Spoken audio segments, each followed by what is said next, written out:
Well, welcome to the Ask Dr. Wilson show. We are your hosts. I'm Dr. Nick Wilson. I'm Dr. Traci Gross. On this podcast, we have conversations about health. We talk about what it is, where it comes from, and really how you can achieve it for yourself and your entire family. I hope you enjoyed this episode on the Ask Dr. Wilson show. All right, Dr. Traci, today we are discussing why one person gets sick and one does not. You know, there's this CNN article about these genetically identical twins, and it says that these twins were two peas in a pod, except when COVID-19 struck. So in essence, there's these two twins. Both of them get diagnosed with COVID. Both go to the hospital because they had breathing problems. One recovered, one didn't. One recovered very well, and one really suffered. They had the same medical conditions. The one who didn't recover actually did not have asthma. The one who did recover had asthma. Mm-hmm. And this was baffling. I read in the article that said scientists have been trying to solve this mystery of why some people get so sick while others don't. And there's a quote from Fauci in there, and there are others who talked about this. But it goes back to the question, why does one person get sick and why one person does not? So we're asking the question, why does one person get sick and the other person doesn't? But also we have to ask a bigger question. Are we looking in the right places? Is it the virus that we need to pay all of this attention to? Dr. Anthony Fauci said himself in this article, I want to find out how it could possibly be that the same virus that's killed 570,000 people in this country is a virus in which more than half the people don't ever even get symptoms.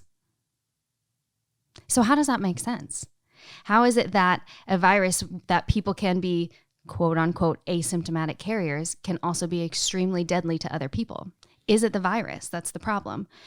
Or is it the person and their individual health that we need to look at? I saw in the article where they talked about same medical conditions.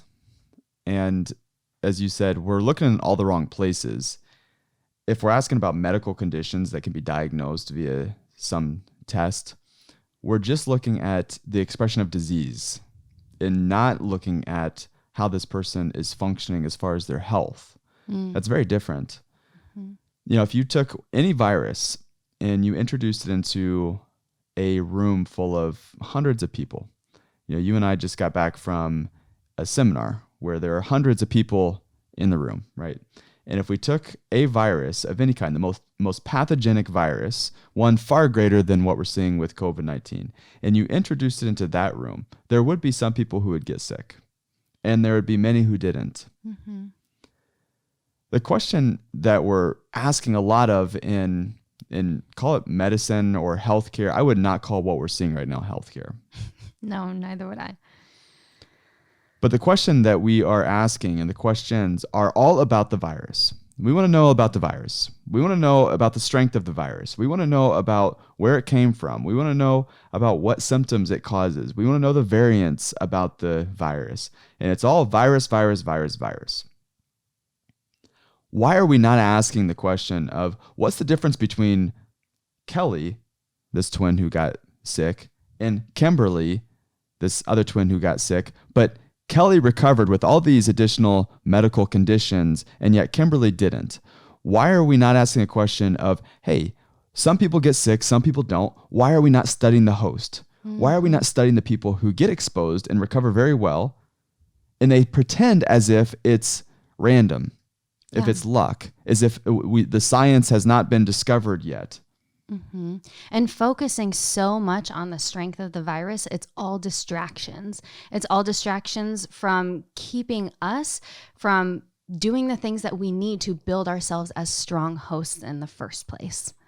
Yeah, I don't know. To me, it almost seems intentional. Do you know what I mean? Yeah. I mean, it just seems intentional. Like there's Hillary Clinton tweeted out, it's pretty simple, people. Get vaccinated, get your life back. And then she posted a link to vaccines.gov. Joe Biden tweeted out, the rule is now simple. Get vaccinated or wear a mask until you do. The choice is yours. You know, it's just like, listen, you and I are not the smartest people in the world. True. right? Why are we seemingly in the minority asking these questions about why do some people get sick, some people don't? And it seems logical to maybe study the people who don't get sick and study them as a host. What do they do different? What is that room? We were just in that room full of hundreds of people. And the people look different than the average Americans. Do they not? When you look around the room, you're like, wow, people are pretty fit around here. Like, wow, there's some vibrancy, there's some energy, there's like some joy. It's just like when you walk into that room, it's like, you walk in, it's like walking into church meets CrossFit gym. You know what I mean? It's like just a different universe. And the kids, I love just seeing the kids there. And somebody mentioned that one of our guest speakers mentioned that just look at these kids. They're vibrant. They're healthy. They look at you in the eyes and just, if someone from the outside would have any interest in health and healthy populations, they might perhaps come into a room like that and say, hey, what do you guys do different? I want to know what you're doing different. How many of you got COVID? Oh, some of you got COVID. How many of you recovered beautifully? All of you. Great. Well, what in the heck do you guys do different than the rest of the world? Why do some people recover and some people don't? That would be a great fundamental question that we should be asking right now that is absolutely being ignored. And I'm to the point where I'm thinking, this is intentional. Like it's so clear as day. Some people get sick, some people don't. You are intentionally ignoring this, or you've been sold out, or even brainwashed to another system that you just don't even think or consider the other side. You just name call, right? As you can tell, I mean, maybe I'm coming from a place of frustration, but maybe, just maybe, there is some intention behind this. And if you're going to maybe exit that system, you're going to have to be intentional about exiting that system, because the way that they are asking questions is all about the strength of the virus. It's all about, hey, is there a new variant to come? Is there something different that's going to happen here? We haven't yet figured this out. Yes, you have. If you ask the right questions, you would figure it out. They're not asking the right questions. And maybe they don't want to ask the right questions. I don't know. But I think it's obvious though. Some people get sick, some people don't. There is a difference between those who get sick and those who don't. It's how their bodies are functioning. And that's built by what you do throughout the course of your lifetime. Health is not by accident. It's not by some genetic chance. It's not just based off of some variant that you were or were not exposed to. Health is built from the inside out, intentionally, over time, with what you do. And that choice, what's brilliant about the body, is yours, and it can be made in an instant, and you can redirect your path at any given time. But if you're just worried about hand sanitizing, if you're just worried about, what the next virus is going to be, if you're worried about what the next headline on the news is going to be, you're never going to get there. Going back to that room, let's say person enters into that room where all of those people were and asks that critical question of what do you do differently? What makes you healthy? They would find really simple answers. I mean, collectively, the people in that room, they are intentional about the things they put in their body, the food that they eat. They're intentional about moving their body, about exercising. They take care of the one system that controls all of the healing in their body, which is their nervous system, on a regular basis. And ultimately, they choose to not believe lies and not give in to fear. And some people are like, how the heck do you know that, Dr. Traci? How do you know all those people? There's like 600 people in this room. So I want to paint a picture for you. Picture 600 other people, kind of like Dr. Traci and I, all gathering together in Orlando, Florida, high-fiving, hugging. These are Max Living people. These are Max Living doctors. These are guest doctors throughout the world. They weren't just, there's a couple of pediatricians there who think like us, naturopaths who are there that think like this, presidents of schools. And it's just a special group for those who may think like this. Maybe it's not a special group for those who don't, right? Maybe that's right. Like you walk into that and you're more whatever. You wouldn't enjoy this conference if you love the fear of COVID and you love your masks. You would not enjoy this conference at all. Well, regardless, it's a group of people that have chosen to exit that conventional way of thinking. And you would argue that they're better for it because we're not stuck in the idea of what's the next headline going to be, what is the updated numbers on the virus. We've chosen to take control of our lives. And the thing about it is that's not something that an elite group of people can do. It's not set apart for any particular person or way of living. You can choose that lifestyle as well. You can choose to not give in to the fear, and you can choose to take control of your health too. That's right. Because health is a choice. Right. Ooh, does that sting a little bit? Is that I think that's controversial right now, that health is a choice. Also, I want to take it a step further and say that health is your choice. It is not a choice that anyone can make or should make for you. Because how could they? I mean, come on. Did the CDC dictate what I was going to eat or not eat for breakfast this morning? Do you know what I mean? Like, how could they?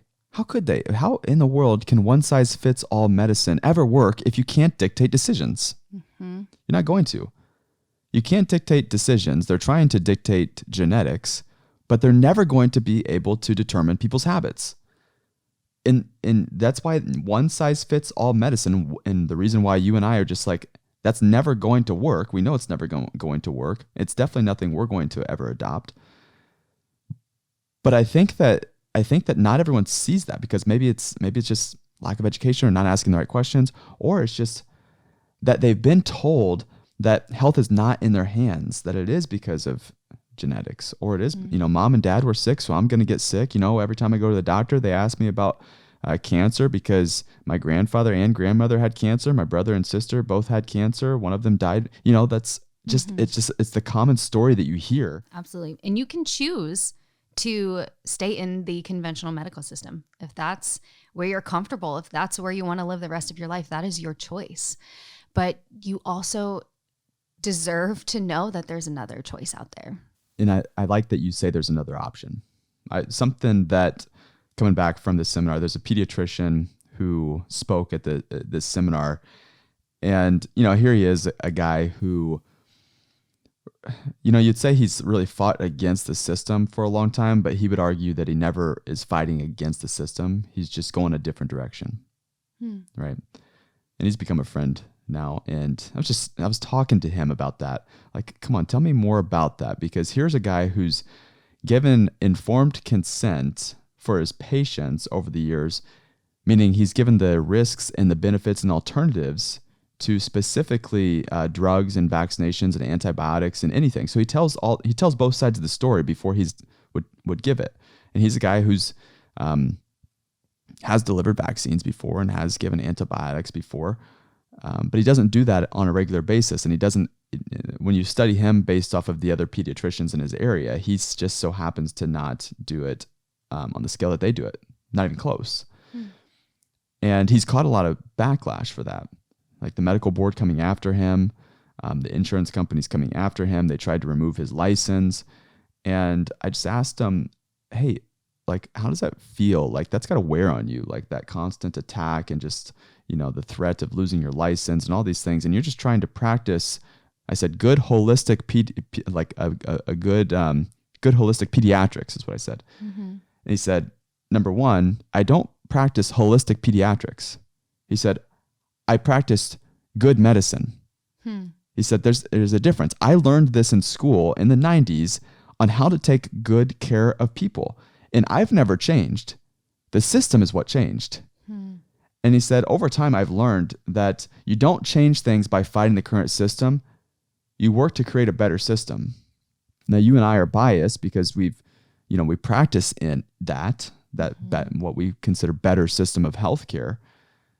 We teach people how to live. We teach people how to think about health and real health and how to not fear their bodies, how to not fear the next disease, how to build a growth mindset, how to be strong-minded, how to make sure that you're not exposing yourself to threatening chemicals and putting materials into your body via food that is going to cause damage and inflammation. This is what we teach patients. This is what we teach people. We teach people how to properly take care of their nervous system by supporting good alignment and a properly moving spine.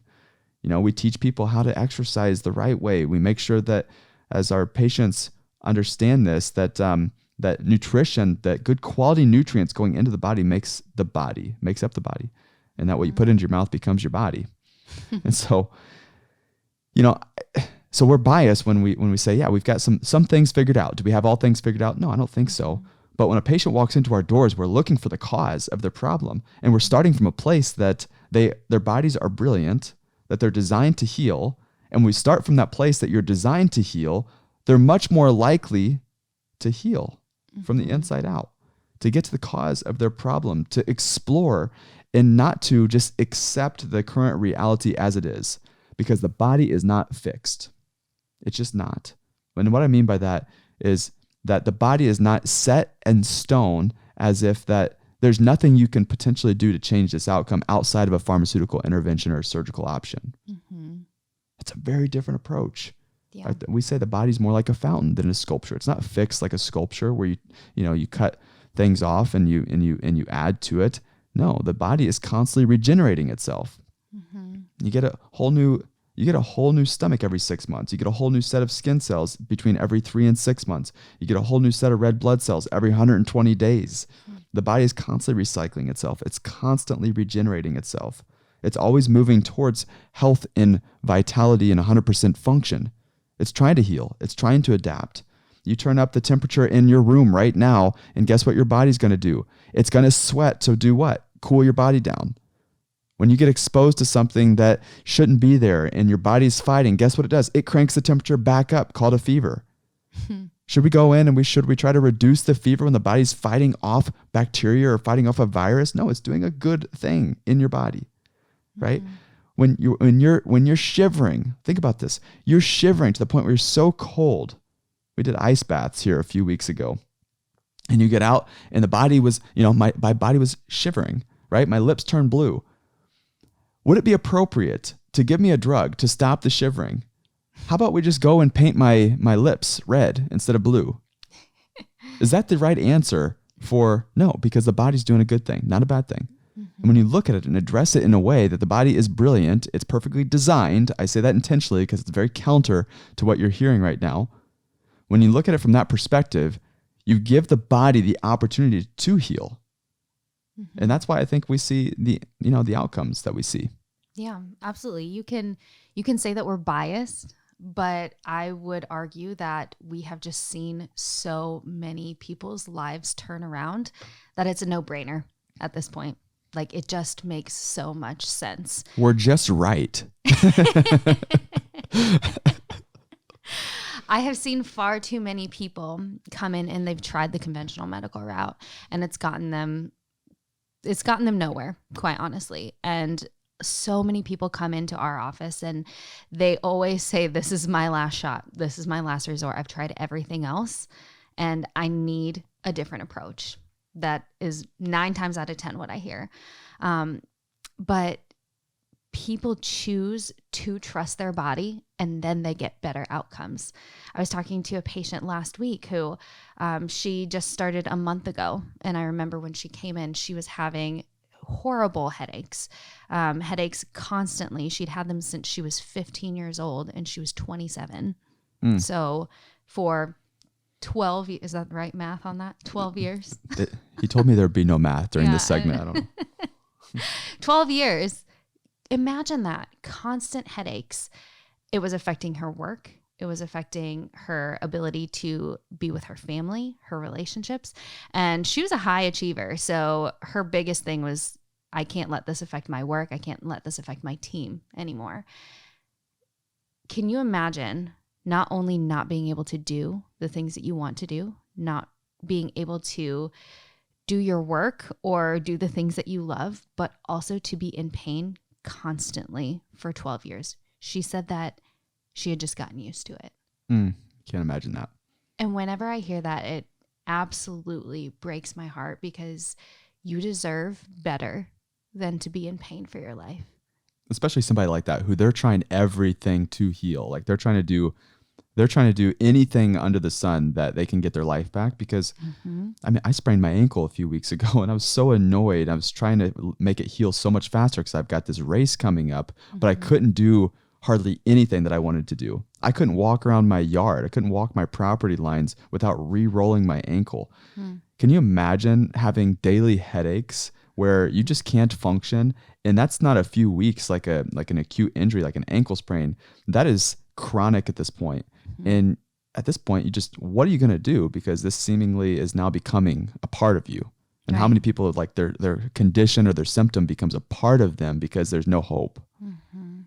And then they take that identity on for themselves. But in Sarah's case, she had tried a lot of other things. She'd tried the conventional medical route. It wasn't working for her. She went the naturopathic route and was taking herbs and supplements and still wasn't doing anything for her. But it wasn't until she got her nervous system checked. We took x-rays. We did a nervous system scan. We figured out exactly where the problem was coming from. 4 weeks later, she hasn't had a single headache. 4 weeks. 4 weeks. And she's been dealing with this for 12 years. Yes. How's she feeling about that? She is elated. She did not realize just how much life she was missing out on. And she's so excited for her future. Because it's not about, like, I can only imagine, it's not about just like feeling better. Like, everyone wants to feel better. But, I tell patients this all the time because healing takes time, right? And some people are like, 4 weeks, I can take a pill and feel a little bit better. Well, here's the deal. There's a lot of ways to just feel better temporarily. But the goal is to get to the cause of the problem and start correcting the underlying problem, right? You could drink a big bottle of wine and feel great temporarily, right? But you want to get to the cause of the problem. So talk to me about headaches. So if there's someone who has headaches, like Sarah as an example, what do you find as some of the underlying causes of headaches that are oftentimes ignored? Biggest issue with headaches is misalignment in the upper cervical spine.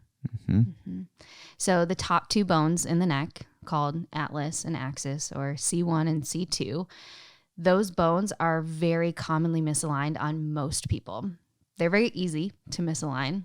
Happens from accidents, injuries, sports, even from bad posture over time, which is a very common thing that we're seeing now, especially with texting and cell phones. And I think text neck is now like a clinical diagnosis. It is text neck. And now they should call it Zoom neck because people are at their kitchen tables for the past 18 months doing Zoom meetings and bent over, and they're on their laptop. So the ergonomics are just terrible.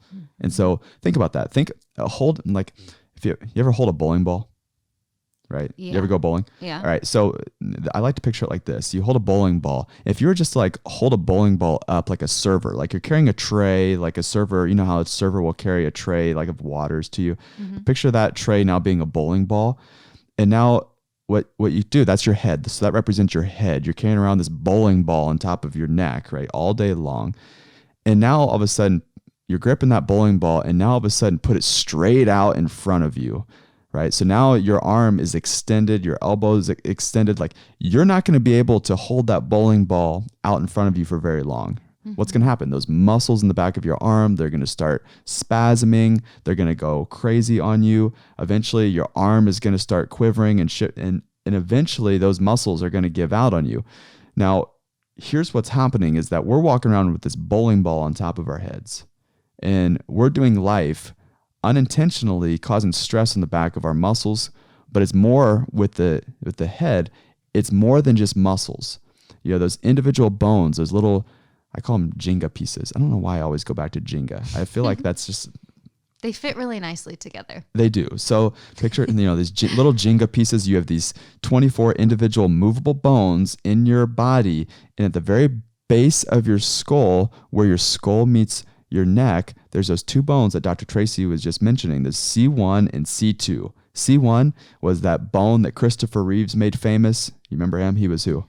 Superman. So when he fell off his horse, he hit his chin. That top bone of the neck slid forward. It damaged the spinal cord, and boom, everything below that shut down. Now, Christopher Reeves, he didn't have headaches. His bones shifted too far and actually dented the spinal cord itself. But neurologically, and this is the point, this isn't just muscles in your arm. These are bones that are out of place in the neck that can cause tension and stress and damage to the spinal cord and those nerves. And yes, the symptoms might be headaches because those nerves go up into the head. Those blood vessels go up into the head. Those tension can be uncomfortable. But it's more than just discomfort, right? Those nerves, you remember Christopher Reeves, he ended up, what did he have? He had heart issues because the vagus nerve there controls the heart. He had irregular and disrupted bowels because of everything flows from above down. So from the brain goes down the spinal cord and out through the nerves. So he had to have a machine to move his bowels. He had to have a respirator to pump his, you remember he was in that chair that really kept him alive for 7 years. And what he actually ended up passing away from was an immune system problem, right? Because there's no special machine to move and stimulate your immune system. But what most people don't understand is that when you damage the nervous system, you also damage the immune system. So your immune system is then affected. It's a neuroimmune response. And so for somebody who's dealing with headaches, that's just a symptom of an underlying condition, right? So it's like a very much like a check engine light that goes off in your car. You know, those headaches, we don't have a check engine light or check spine light that goes off on our forehead. That's what symptoms are. And those check engine lights are to tell you to do what? Check the engine. Something's gone wrong, right? But too often we just cover up that symptom and keep going on because the symptom is the problem for most people, but it's just a warning sign of a bigger issue. And everything that you were saying before about getting to the root cause of the problem, you do that by checking the nervous system. We honor symptoms. We value symptoms because they are that warning sign. So to cover them up with a medication or a bottle of wine, that's not going to produce the long-lasting effect. That's not going to truly get you healthy. So that's why we take it back to the centralized source. We figure out what's the root cause here, because when we address the problem there, that's how symptoms resolve. That's how your body heals and it functions at its highest level. And that's what true health is. Hey, I want to let you know about a new and exciting feature that we have to answer your questions. You've got questions, maybe we've got answers, and we've got a great way for you to submit your questions. So what you do, you have questions. Maybe it's about your health, maybe it's about supplements, maybe it's about next steps that you need to take, or you have just questions about something you heard on an episode. What you do is you go to dr-wilson.com, click on podcasts, and you can record your customized message right there. Keep it under 90 seconds, and Dr. Traci and I will answer your question on upcoming shows. So go to dr-wilson.com and submit your audio question and listen for your answer.